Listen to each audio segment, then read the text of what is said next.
अली के घर में अब्बास आए। मौला अमीरुल मोमिनीन जनाब अब्बास की सीरत की किताबों में लिखा है कि अली अब्बास को बचपन में भी मर्दों से लड़ाते थे। वैसे लोगों का दस्तूर है ना कि जो बच्चा है उसे बच्चे से लड़ाओ ताकि तलवार उठानी ढाल रखनी ये सीख जाए। मौला अली जनाब अब्बास को बचपन में भी अरब के मर्दों से लड़ाया करते थे। अब इतने वाकयात हैं। एक दिन खुद मौला इमाम हुसैन अलैहिस्सलाम जंगल में जा रहे थे, क्योंकि जनाब अब्बास मौला इमाम हुसैन के गुलामी में थे तो साथ रहते थे। तो जंगल में शेरों की आवाज आई। मौला हुसैन ने रुका, रोके कहा अब्बास मुझे लगता है कि शेर किसी इंसान की तलाश में है, कहीं इंसान शेरों ने घेरा तो नहीं। इतना कहना था, गाजी इजाजत लेके जंगल में घुस गया। और जब मौला हुसैन पहुंचे तो अब्बास शेरों से जंग कर रहे थे। मौला हुसैन ने घोड़े की जीन में बैठ के लफ्ज कहा, या ज़ैगमुल मलाइका, और फरिश्तों के शेर, या ज़ैगमुल मलाइका, ऐ फरिश्तों के शेर। अब्बास उस आसमाने बुलंदी का नाम है। पढ़े लिखों के घर में पढ़ा लिखा होना बड़ा मुश्किल है। अनपढ़ों के घर में कोई पढ़ा लिखा हो जाए तो ये आसान है। जहां सारे ही पढ़े लिखे हों फिर वहां कोई पढ़ा लिखा हो, ये बड़ा मुश्किल है। जिस घर में नबुव्वत का सूरज हो, जिस घर में इमामत का चांद हो, जिसमें हुसन का चांद हो, जिसमें हुसैन जैसा करीमी का चांद हो, वहां अपने आप को कमरे बनी हाशम कहलवाना।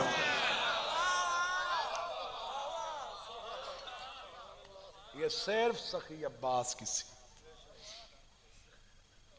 बहादुरी की आला मिसाल मौला अमीरुल मोमिनीन के शागिर्द जनाब हसन के शागिर्द। बाज बंदे कहते हैं कि शायद जनाब हसन लड़ना नहीं जानते थे इसलिए सुलह को तरजीह दी। जनाब हसन की शुजाअत पढ़ी जाए तो तकरीरें 10 चाहिए। मैं एक ही जुमला कह देता हूं, हसन इतना बहादुर था जिसके शागिर्द का नाम अब्बास था। जंग सफीन में जैसे घात फुरात खाली करवाया है हसन ने, जब मौला अमीरुल मोमिनीन ने जनाब अपने बेटे अबू हनीफा से कहा था कि जा, मोहम्मद बिन हनफिया से कहा था हमला कर। मोहम्मद बिन हनफिया दौड़े तो सामने से 300 बंदों ने इकट्ठा तीर छोड़ दिया। अब 300 तीर सामने से आ जाए तो रुकना मुश्किल था। मोहम्मद बिन हनफिया थोड़ा सा आगे बढ़े।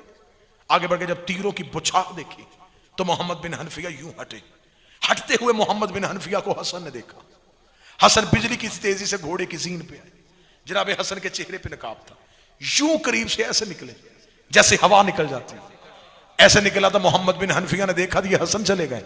मोहम्मद बिन हनफिया ने यूं शर्मिंदगी से सर को झुकाया। अली ने करीब आके माथा चूम के कहा शर्मिंदा क्यों हो रहा है? उसमें और तुझ में कोई फर्क नहीं, तो अली का बेटा है, वो मोहम्मद का बेटा है। उसमें और तुझ में कितना फर्क है? तू अली का बेटा है, वो मुस्तफा का बेटा है। जनाब हसन के शागिर्द भी जनाब अब्बास, अली के शागिर्द भी जनाब अब्बास। और इसी जनाब अब्बास ने जब इमाम हुसैन ने मक्का छोड़ा तो इसने काबे की छत पे खड़े होकर जो खुतबा दिया, उस खुतबे से आज तक यजीदियत लरज़ रही है।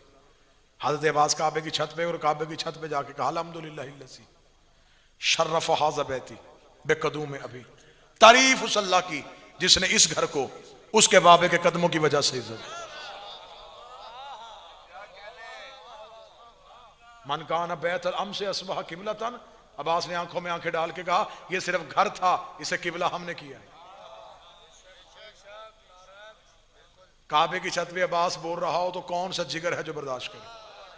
अब्बास ने यूं हुसैन को छोड़ने वाले हाजियों को देके जुमला कहा था, अय्युहल काफिरतु वल फाजिरा, ओ काफिरो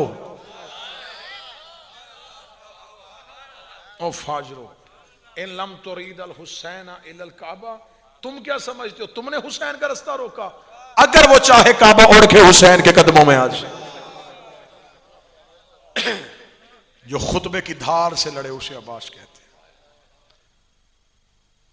जब सफीन में हुसैन के सामने मौला अली ने जनाब अब्बास को इजाजत दी थी तो अब्बास ने एक ही लफ्ज कहा था, मौला जाऊं मैदान में, मैं इजाजत तेरी हो, मर्जी हुसैन की हो।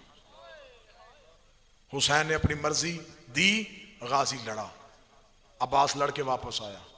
अली के सारे सहाबियों ने कहा मरहबा अब्बास, आज अली की जवानी याद आई, आज अली की तलवार याद आई, आज अली का खैबर याद आया। हुसैन से जब दाद लेने के लिए अब्बास आए तो हुसैन की आंखों में आंसू थे। गाजी ने कहा हर कोई दाद ले रहा है और मेरा मालिक ही मुझे दाद ना दे। हुसैन ने रोके कहा अब्बास मैदान में जाने से पहले तूने खुद असूल बना दिया। तूने कहा लड़ूंगा लेकिन हुसैन की मर्जी से। अब्बास अब वादा कर, अब जब भी लड़ेगा मेरी मर्जी से लड़ेगा। अल्लाहुम्मा सल्ली अला मुहम्मद व